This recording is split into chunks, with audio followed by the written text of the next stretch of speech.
আসসালামু আলাইকুম। রোজার ভিতরে সব কিছুর আইটেমের ভিতরে একটা আইটেমই বেশি থাকে, সেটা হলো আলুর চপ ও বেগুনি বুট। এই তিনটা সবার ঘরে থাকবেই, যত খাবারই থাকুক। তাই আমি ইফতারির জন্য আলুর চপ তৈরি করে নিচ্ছি। আপনারা চাইলে এভাবে ঘরে তৈরি করে স্বল্প সময়ের মধ্যে ইফতারি বানিয়ে নিতে পারেন। এখানে আমি মেজারমেন্ট কাপের 1 কাপ বেসন নিয়েছি। ঝালের পরিমাণ আপনাদের যার যার খুশি। আমি 1 চামচ মরিচের গুঁড়ো, সামান্য হলুদের গুঁড়ো এবং জিরার গুঁড়া নিয়েছি, ধনিয়ার গুঁড়া নিয়েছি, স্বাদ মতো লবণ। এগুলো আমি একত্রে সব কিছুই একটু মিক্স করে চেলে নিব, কারণ এর ভিতরে কিছু আবরণ থেকে যায়। সেটার জন্য আলুর চপ কিংবা বেগুনি কিন্তু খেতে কিংবা দেখতে ভালো লাগে না। আমি তাই এগুলো সব চেলে নিয়েছি। এখন একটা হ্যান্ড উইচের সাহায্যে আমি একটু মিক্স করে নিয়েছি। নিয়ে অল্প অল্প পরিমাণ পানি দিয়ে আমি একটা ব্যাটার তৈরি করব। এই ব্যাটারটা একসাথে পানি বেশি দিতে যাবেন না, এটা কিন্তু একটু গাঢ় পদেরই থাকবে, গাঢ় অবস্থায় রাখতে হবে। বেশি পানি হলে কিন্তু আলুর চপে আলুর গায়ে লাগবে না, পাতলা হয়ে গেলে কিন্তু ভালো লাগবে না। সামান্য একটু বেকিং পাউডার দিয়ে দিলাম। এখানে আপনারা চাইলে খাওয়ার ছোটাও দিতে পারেন এবং কেউ ভালো না লাগলে একদম এগুলো স্কিপ করেও নিতে পারেন।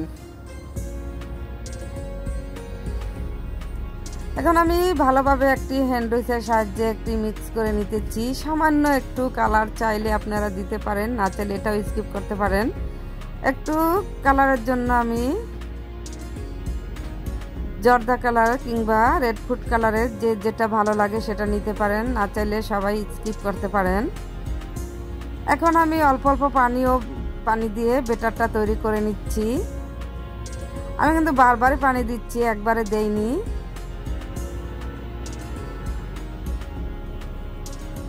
এটা ভালোভাবে লাড়িয়ে চাড়িয়ে নিতে হবে, কারণ দলা যাতে না থাকে। একটি হ্যান্ড উইচের সাহায্যে এটা ভালোভাবে মিক্স করে নিতে হবে। আমার ব্যাটারটা তৈরি, দেখেন আমি চামচ দিয়ে দেখার সুবিধার্থের জন্য বুঝাচ্ছি। চামচে যদি এভাবে লেগে থাকে তাইলে কিন্তু আমাদের ব্যাটারটা পারফেক্ট হয়ে যাবে। আমি রেস্টে রেখে দিচ্ছি। এখন আমি আলুটা তৈরি করব, আলুর চপটা। তাই আমি এখানে কিছু মরিচ টেলে নিয়েছিলাম, সেটা আমি ডলে নিচ্ছি এবং এর সাথে কিছু বেরেস্তা দিয়ে দিব। কিছু বেরেস্তা দিয়ে দিচ্ছি আমি এবং ধনিয়া পাতা কুচি, স্বাদ মতো একটু জিরার গুঁড়া। এটা আপনারা চাইলে স্কিপ করতে পারেন। দিয়ে আমি এটা ভালোভাবে ডলে নিচ্ছি। আমি কিন্তু লবণ এখনো দেইনি, লবণ দিলেই কিন্তু পানি ছাড়ার ভয় থাকে। আমি এখন আলুটা একটু ম্যাশ করে নিব।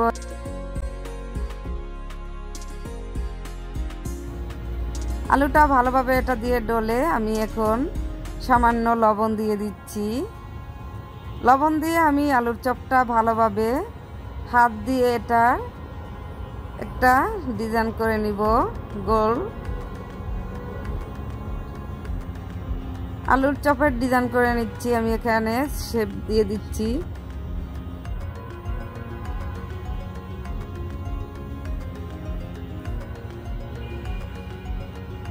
আমি দেখার সুবিধার্থের জন্য আরেকটা করে দিচ্ছি। আপনারা চাইলে আরো ছোট ছোট বা পাতলা করে নিতে পারেন।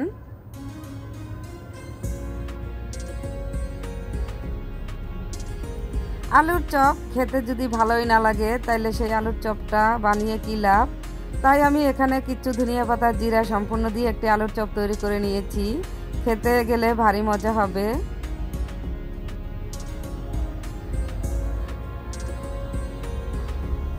আমি এখন একটা একটা করে তেলের ভিতরে ছেড়ে দিব। খুবই আস্তে ধীরে ছাড়তে হবে। কেউ চাইলে 4 চামচ দিয়েও এভাবে দিতে পারেন। আস্তে করে তেলের ভিতরে ছাড়তে হবে। তেলটা কিন্তু ভীষণ গরম থাকা যাবে না, তাইলে কিন্তু দেখা যায় নিচে পুড়ে যাবে।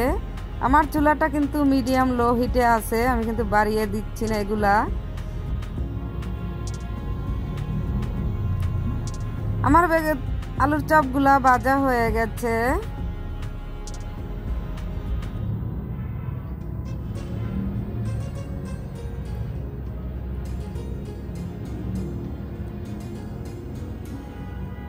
এভাবে করে কিন্তু আমরা সবই আলুর চপগুলো ভেজে নিতে পারি। এখন আমি হাত দিয়ে দেখিয়ে দিচ্ছি, যদি কেউ চান তাহলে হাত দিয়ে ওইভাবে করে দিতে পারেন, কিন্তু একটু ভয় থাকে তেলে হাতটা লাগার, তাই যার যেটা ভালো লাগে সে সেটাই দিতে পারেন। কিন্তু আমারই ভয় লাগতেছে হাত দিয়ে দিতে, তাই আমি চামচ দিয়ে দিয়ে দিচ্ছি। আমি দুটোটাই দেখিয়ে দিচ্ছি, কিন্তু আপনাদেরকে যার যেটা ভালো লাগে সে সেভাবেই করে নিতে পারেন।